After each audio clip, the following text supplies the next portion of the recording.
Assalamu alaikum wa rahmatullahi wa barakatuh. So I came back here after 2 months of what seemed to me was unbelievable. I am, till date, have saved Allah Ta'ala had saved 218 people's lives. And of course, the primary person that was saved was my mother.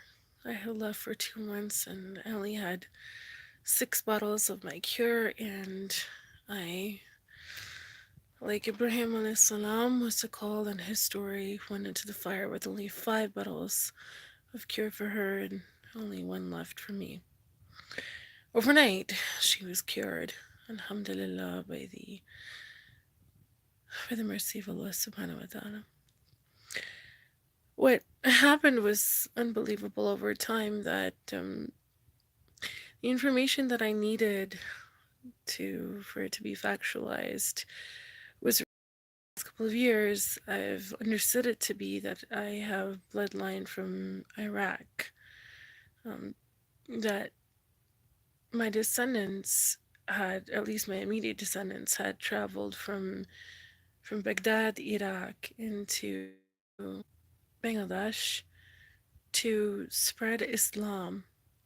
That we came from from my father's side, from a family of beers, real beers with mazars and thousands of followers, and knew that our family heritage came from Iraq, from the family of some Sheikh Abdul Qadir Jilani and some Fakhruddin Ahmed. Now, me, sorry, I was brought up over here, so I had that mentality, knowing anything at all and just leading a life just as to be lived, not knowing nothing about my heritage or my roots, that my family and my bloodline came from Prophet Muhammad sallallahu alaihi wasallam, and through Ali Raziallah, and then to Sheikh Abdul Qadir Jilani somewhere, and to my through the rest of my ancestors. That we've had 5 caliphates of Islam within my bloodline. I didn't know all of these things, and honestly, extremely respectful as it is, what mattered to me more was not being born into a family of the most respectable man in the face of the planet, Prophet Muhammad sallallahu alaihi wasallam. Every single time you take Allah subhanahu wa ta'ala's name, you honor the Prophet. So do the angels and the mu'mineen. Being Not knowing any better, I just thought I was born into a family of descendants of Quraysh, whom on the other side, on the other hand, had driven out Prophet Muhammad sallallahu alaihi wasallam and the believers from Mecca into Medina. So, reading the lineage and history just kind of made me understand that it was about you as an individual. It was about the Prophet Muhammad sallallahu alaihi wasallam, and what he had done. It was about you as an individual and I as an individual, and what we perform in our deeds, and that's what we will go forth before. Although it's a blessing to be born into and find that these are the blessings that I was born with. But what was more important was, what was I doing when I came here? And that's basically what it was. That's what I had found out my bloodline to be moving forward. The topic of the Quran today, which is what I wanted to address now, what you didn't know was that the Holy Quran had a portion of women and men, as in what they are to each other in terms of spouses, that the word in Arabic for each other actually meant concealed enemies. That your spouse is actually a concealed enemy unto you. Look at the facts and the statistics today. In divorce court, the person that you love the most in this world actually turned out to be your worst enemy, calling out every single thing about you that you probably didn't even know about yourself. And that is what Allah subhanahu wa ta'ala in the hidden aspect of the Arabic, what's it called, in the Holy Quran, actually goes ahead and makes us see. Very interesting. That's reading the Quran in Arabic the way that we should be reading it. The second part to it is that, when you think about what the second part was, okay, can't seem to remember that, so I will go on to the next part. That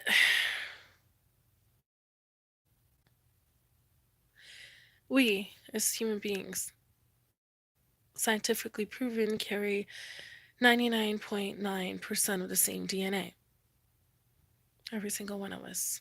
And in the Holy Quran, it's exactly said that we all come from the loins of Adam. So that he's the original, as an example, and everyone else that came after that is a replica, as understood and should be understood as. Okay, so every single human being is a replica, and the original is indeed Adam alayhi salam. As Allah calls Adam and his wife, are parents. They're our parents. Yeah. What else did I find in the Holy Quran? Except for the truth. I think that's all that was ever needed to have been said. As we carry forward over to the Holy Quran and the month of the revelations of the Holy Quran, Ramadan, I wish you a beautiful and blessed Ramadan. Now, oh yes, of course, the times ahead, as I was inspired, are shifting from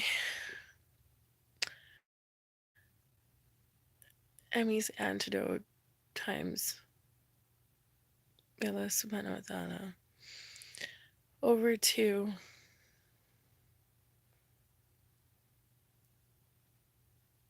radioactive times.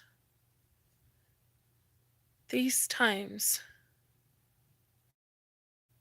will not help anyone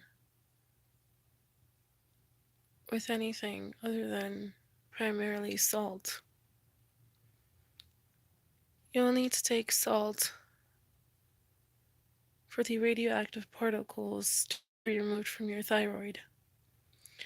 Now, generically, they say potassium iodine, which is still iodine, salt.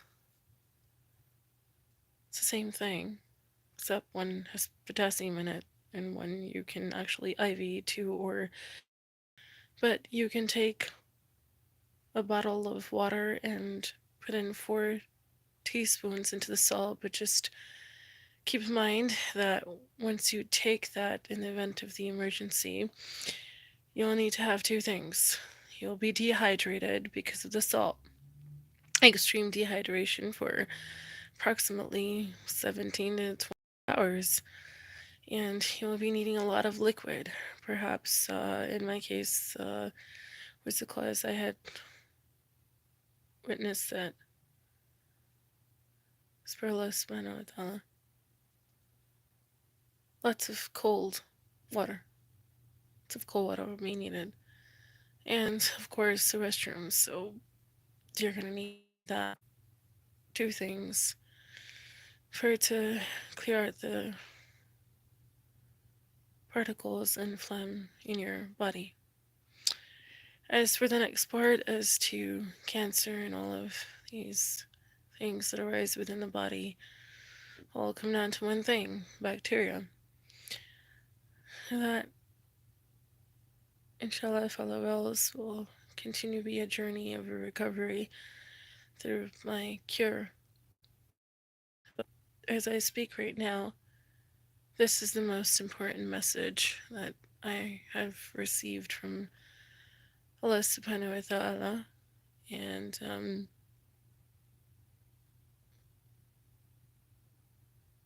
I wish peace and blessings unto the last and final messenger, the seal of the prophets, Prophet Muhammad sallallahu alaihi wasallam, and for the awaiting of Imam Mahdi, was also part of the progeny that I belong to.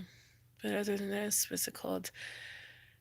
You're also on the trajectory to the Messiah to return, Prophet Isa alayhi salam, also known as Yeshua HaMashiach. This is my message, and the last thing for Mr. Muhammad Israr, Zarina Israr, aka also known as Sivalai Gul Shema, and them have practicing still something called Gora Mantra, also in Arabic, in the Holy Quran as Seher for the past 7 to 8 years of my marriage with my spouse. They did exactly what the Holy Quran says, in it to segregate or separate between a husband and a wife. And that is exactly what they did. What's it called? This family located in 2845 Brighton 7th Street. Their daughter had this opportunity to be able to cause segregation and separation between their daughter, of course, name is Rina Bibi Rina Khan, was able to do the same thing because she wasn't able to get married to her former lover. It's a club. So, due to this, she decided to go ahead and wreak havoc in our marriage between Wakar Khan and I. And the brother, Muhammad Jayan, of course. He took every place of mine as an I, as a wife, that I was authorized for. Don't care what you say, Mr. Wakar Khan. You're laying in a coma. What's it called when I fed 10,000 people for your life? Spare Allah subhanahu wa ta'ala's hikmah to be saved in exchange, and for you a clothing line to be made named Kandan, trademarked and registered, and what's on the places that it is, and for a Muslim application to be worked on, and hiring the Supreme Court attorneys and the best of the attorneys in two separate cases. One not filed, one that was filed by Forbes' attorney. Everything that I had done for Mr. Wakar Khan led to only demoralization, deintegralization, distortion from the family, and possible eviction, of course. Let's go with the eviction order. Because my spouse decided to not give me my rights while he had abandoned me. But that doesn't mean that Allah subhanahu wa ta'ala abandons. Matter of fact, is of course, now I'll tell you the story of Maryam al-Islam. Maryam al-Islam was known as the best woman of all the worlds because she was a woman that didn't yearn, that did not yearn for men. She yearned for Allah subhanahu wa ta'ala. She wanted Allah, and Allah subhanahu wa ta'ala gave her a sign of the worlds. He gave her the Messiah, the Son of Man, Messiah. I don't know what will happen with me, but I pray for the best for my concealed enemy. And I pray for the best for me. And I pray for the best for the Ummah and the rest for the times to come. And I say Assalamu alaikum wa rahmatullahi wa barakatuhu. The best of Ramadan may be upon you.